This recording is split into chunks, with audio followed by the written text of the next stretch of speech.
Hey, welcome back to the channel. We're shooting in the new studio for the first time today. It's not quite done yet. I still have some sound deadening to do, a little bit of lighting to tweak a little bit, but I figured we'd go back to basics for the very first video in here, and we're going to talk about this, the VHS VCR.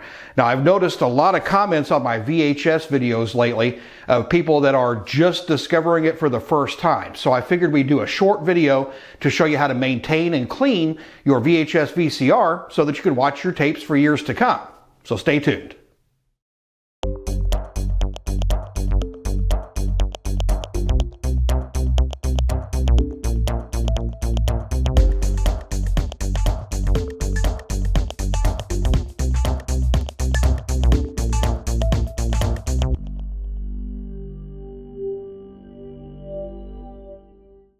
In the late 70s through the 2000s even, VHS was the ubiquitous home video format. You could buy pre-recorded tapes on it, you could record your own, you could time shift.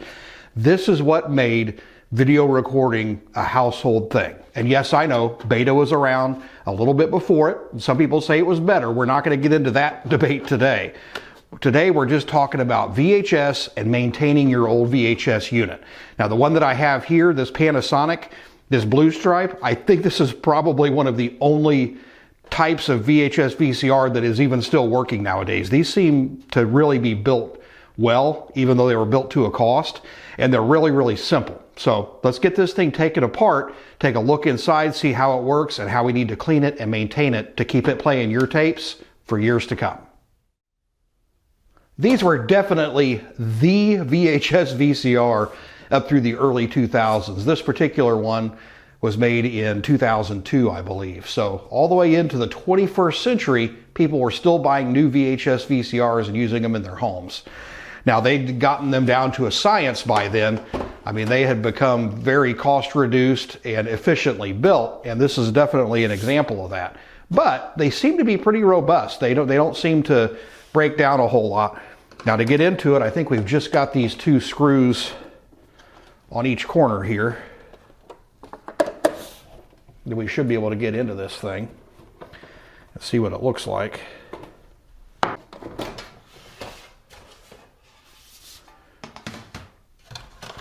right, so that is the mechanism there. There's not a whole lot to it.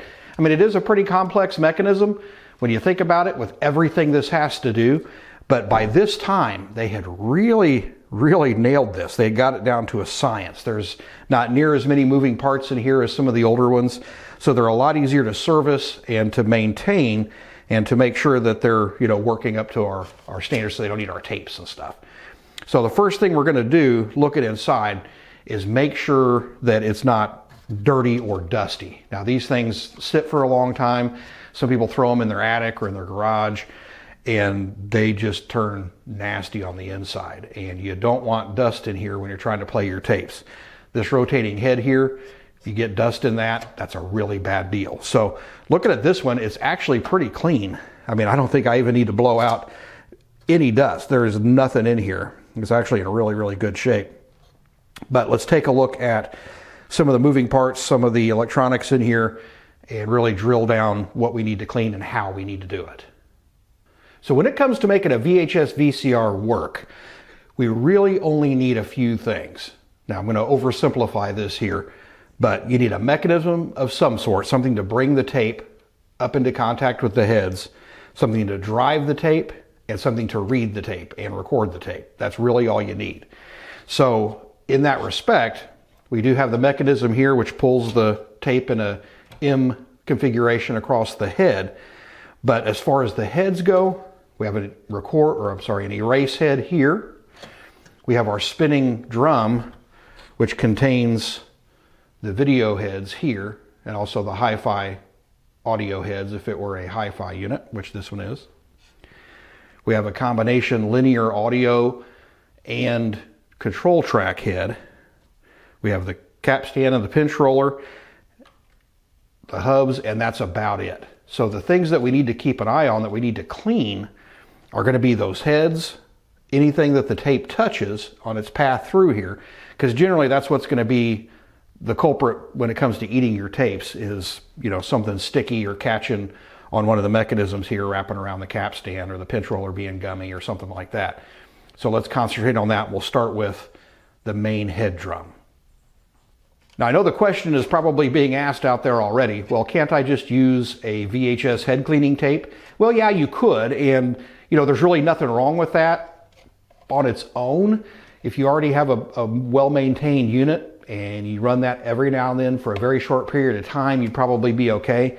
But those tend to be very abrasive. And over time, if you use them a lot, you're just going to wear your heads down. So I always recommend a good manual cleaning. But with that in mind, you do not want to use a cotton swab or a cotton bud or anything like that on these rotating heads. And that goes for any recorder or playback unit that has this type of configuration. So VHS, Beta, Video 8, High 8, DAT, any rotating head mechanism, because those little strings and those little fibers that are on those types of swabs will actually get caught in the gaps of those heads. And it could also, you know, worst case scenario, you could snag it and pull it out of alignment, then it's not going to work. You're going to have to go get it serviced.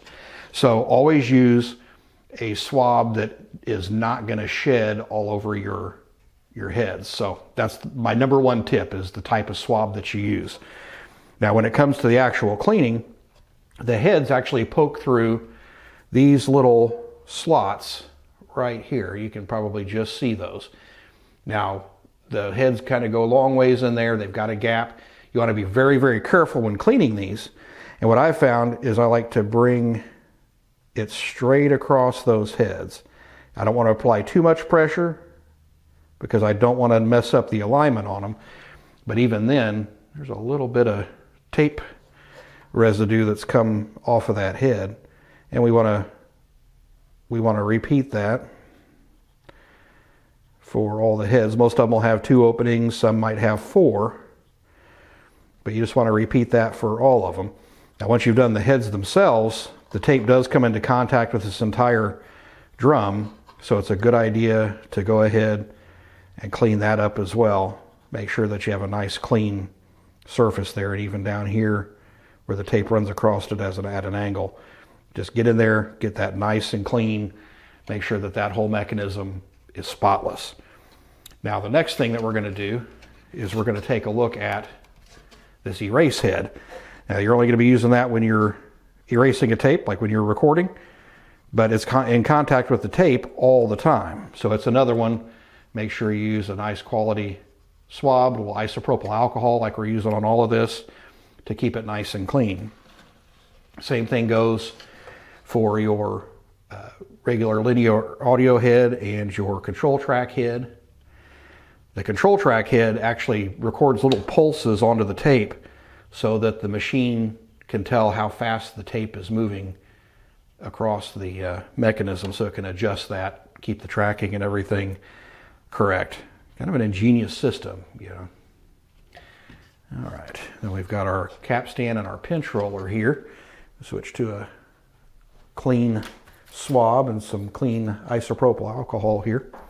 And we just want to clean that capstan off. Make sure there's nothing on that. That looks actually pretty clean.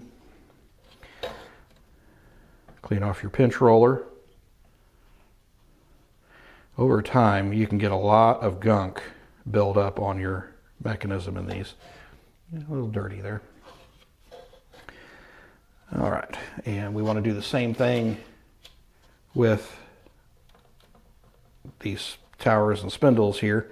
Make sure that they're clean. There's no tape residue, because a lot of older tapes, you could start to have some of those break down and leave some residue all over your machine here. So, all right, so these are actually pretty simple. They're a gear drive mechanism. There's really no other points of service other than some lubrication.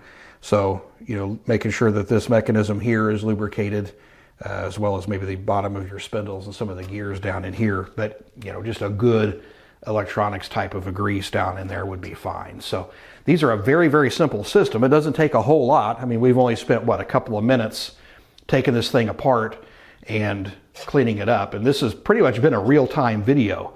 So in the few minutes that we've spent, We've kept our VCR alive for a little while longer.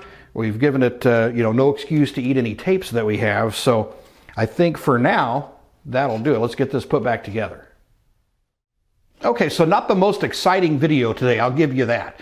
But with the number of people that it seems like are either rediscovering VHS or discovering analog video for the first time nowadays, I figured we needed a quick, simple video to show how to clean that thing up. We sure don't want people rediscovering their old VHS tapes and then tearing them up because their VCR is filthy. So I hope this video helped you along your path of maintaining your VCR and seeing that cleaning it up manually is not that hard. So that's what I've got for you today. I appreciate you coming along for the ride. If you like the video and like the channel, please be sure to give me a thumbs up and subscribe. It really helps me out. If you have any comments or suggestions or anything relating to this particular subject, be sure to leave those in the comment section below. We tend to have a great conversation that goes on down in that section, and I'd like to keep that going with you guys. I really enjoy the interaction with everybody that follows the channel. So until next time, I've been Chad here at the Vintage Electronics channel. We'll see you next time. Happy watching.